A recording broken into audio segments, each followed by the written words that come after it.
what's the difference between a closing date and a due date on a credit card? All right, so it's not the same, guys. A closing date is when your credit card closes out on the billing cycle. Every 30 days, everybody has a closing date. Whatever you spent on that 30 days, that closing date, on the closing date, that information gets sent to the credit bureaus. It closes out. Your due date is actually probably like 14 to 21 days after the closing date. So you got the closing date and you got the due date. It's not the same. So everyone has their own closing date. Look on your statement. Why are you even telling this? Why is this so important? Because some of you guys are having problems getting high limits on your credit cards. And one of the reasons why you're not getting high limits is because you don't use the credit card. You got to use your credit card. But you're also saying, look, I don't want to use my credit card because my credit score is going to drop because my balance is high.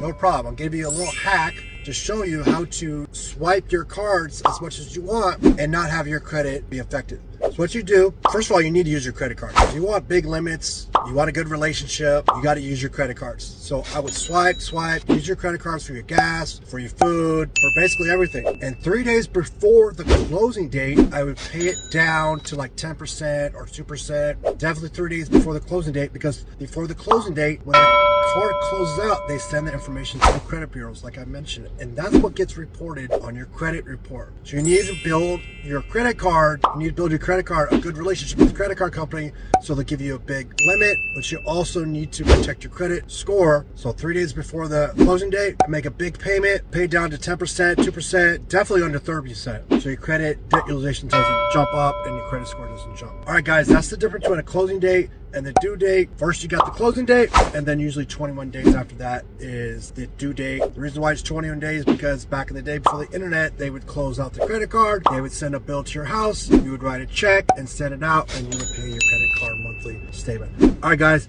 if you like this video, follow for more.